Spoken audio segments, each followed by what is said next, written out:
Pada saat kita mau masukin password, ternyata trackpad dan keyboard tidak bisa digerakkan. Jadi pada waktu kita mau masukin password, keyboardnya nggak berfungsi. Kita coba pakai keyboard eksternal juga, ternyata tetap nggak bisa. Begitu juga trackpadnya nggak berfungsi. Tapi kalau kita menggunakan mouse eksternal, kursornya bisa kita gerakkan. Jadi keyboard dan trackpadnya ini bermasalah.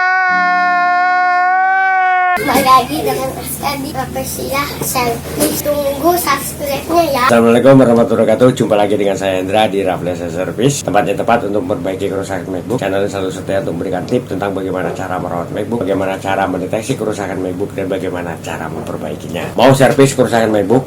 Di sini tempat yang tepat.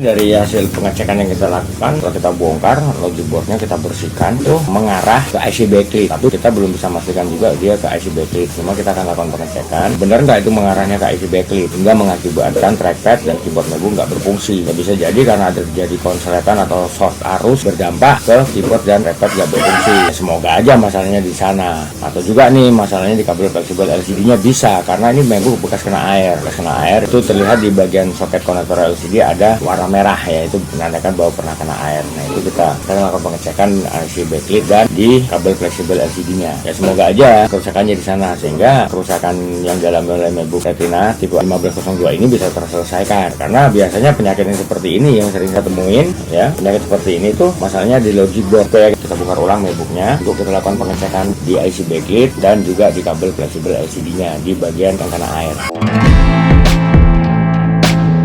Ini LCD-nya udah kita bongkar ya. Kita lihat di bagian di kabel fleksibel LCD-nya. Nah ini di kabel fleksibel LCD ini ada yang lepas. Nih, ada yang lepasnya, ada kabel. Ini bekas kebakar. Semoga ini masalah di sini. Nah ini ada gosong. Nah ini gosong ini. Ini di soket-soketnya juga ada masalah ini. Ini kita coba ganti kabel fleksibel LCD-nya dulu, dan semoga aja masalahnya bukan di IC backlit-nya, tapi di kabel fleksibel LCD-nya. Karena betul kita bongkar ini ada kelihatan, kita cek di kabel fleksibel LCD itu ada yang putus dan ada yang kebakar. Sekarang kita bongkar kabel fleksibel LCD-nya.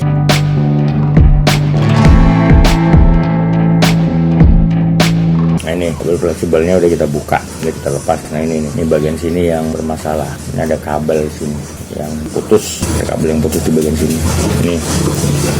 Nah ini kabel fleksibel LCD yang kita gunakan untuk mengganti kabel fleksibel LCD MacBook Retina 13 in tipe A1502 yang rusak. Ini kabel fleksibelnya. Ini kabel lama yang rusak nih. Oh, ada yang putus nih ya. Kalau ini kabel fleksibel yang baru. Nah sekarang kita lakukan penggantian untuk kabel fleksibel LCD-nya. Nah, semoga aja untuk LCD bisa normal ya.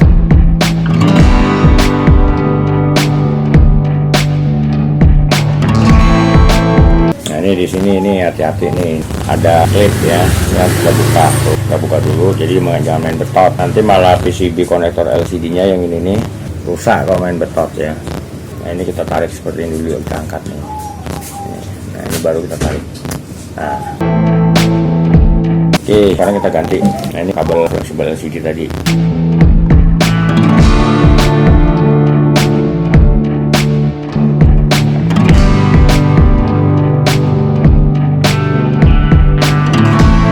Oke, ini kabel fleksibel LCD sudah terpasang. Sekarang kita tes. Ini untuk casing ininya jangan dipasang dulu. Jadi kita nggak pasang dulu. Nanti kalau misalnya ada masalah nggak buka pasang, jadi nggak bikin kerusakan lain.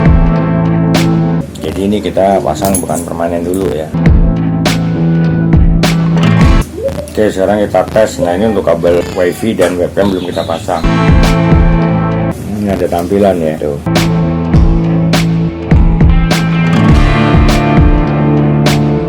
Ini kita tes ya LCD-nya.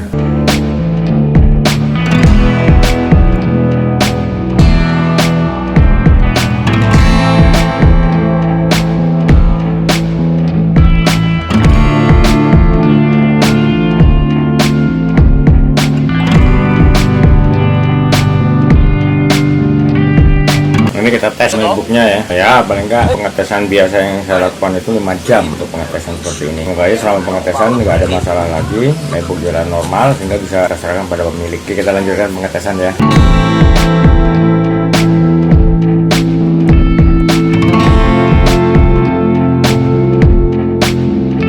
ya rekan-rekan semuanya, itu tadi proses perbaikan yang saya lakukan untuk MacBook Retina 13 in tipe A1502 tahun 2014 yang alami masalah pada saat kita nyalakan MacBook ketika kita mau memasukkan password, keyboard dan trackpad tidak berfungsi. Dari hasil pengecekan yang kita lakukan, setelah kita bongkar logic boardnya, kita bersihkan logic boardnya, lalu kita rakit ulang logic boardnya, malah muncul masalah baru, lalu kita bongkar kembali logic boardnya sampai akhirnya kita menemukan permasalahan yang sebenarnya yang mengakibatkan keyboard dan trackpad tidak berfungsi. Itu kabel fleksibel LCD, itu kabel yang menghubungkan antara LCD dengan logic board MacBook bermasalah, kebakar. Karena itu ada kabel yang putus. Nah, dari situ kita ganti kabel fleksibel LCD-nya dan alhamdulillah MacBooknya bisa normal kembali dan bisa digunakan untuk menunjang aktivitas pekerjaan pemilik MacBook. Jadi prosesnya mulai dari awal sampai selesai saya hadirkan. Ya, harapan saya semoga apa yang saya hadirkan atau yang saya tampilkan atau apa yang saya upload di channel saya ini bisa berguna dan bermanfaat buat rekan-rekan. Kalau seandainya rekan-rekan menemukan kasus yang sama pada MacBook rekan-rekan. Jadi kalau seandainya menemukan kasus yang sama pada MacBook rekan-rekan, ini jangan putuskan dulu, oh ini keyboardnya rusak atau trackpadnya rusak. Dilakukan pengecekan dulu. Masalahnya di mana? Kita cari sampai ke akar-akarannya biar masalahnya tuntas. Ya, buat rekan-rekan semuanya, kalau review, ulasan, tip dan tutorial dari saya tentang bagaimana cara merawat MacBook, tentang bagaimana cara mendeteksi kerusakan MacBook dan bagaimana cara memperbaikinya ini berguna dan bermanfaat buat rekan-rekan. Jangan lupa untuk subscribe di channel saya demi untuk keberlangsungan channel saya, agar channel saya bisa lebih berkembang lagi dan juga bisa memberikan banyak manfaat buat rekan-rekan. Buat yang sudah subscribe, saya ucapkan terima kasih atas support dan dukungannya. Buat yang belum, ayo dong subscribe. Oke, di sini saya bukan hanya mereview, mengulas atau juga memberikan tip dan tutorial tentang bagaimana cara merawat MacBook, tentang bagaimana cara mendeteksi kerusakan MacBook. Tapi di sini saya juga buka tempat servis untuk memperbaiki kerusakan MacBook. Itu di Jakarta Barat, tepatnya Jalan Sang Timur, samping Gereja Maria Bunda Karmel, RT 16 RW 04 nomor 46, Kampung Rawa, Kebon Jeruk, Jakarta Barat. Itu patokannya Gereja Maria Bunda Karmel. Silakan buat rekan-rekan yang mau memperbaiki kerusakan MacBooknya di tempat saya untuk menghubungi saya di nomor telepon saya yang di bawah ini. Begitu juga nih buat rekan-rekan yang mau konsultasi seputar permasalahan MacBook atau juga kerusakan MacBook. Silakan hubungi saya di nomor telepon saya. Untuk konsultasi gratis nggak dipungut biaya, tapi dengan syarat harus telepon langsung, jangan via chat WA atau juga SMS. Ya, agar saya bisa lebih jelas, lebih gamblang, lebih detail untuk menjawab pertanyaan yang diajukan oleh rekan-rekan. Oke, akhir kata saya Hendra mengucapkan wabillahi taufiq wal hidayah. Wassalamualaikum warahmatullahi wabarakatuh, dan sampai ketemu lagi dengan saya di video selanjutnya dengan topik dan bahasan yang berbeda. Oke, wassalam.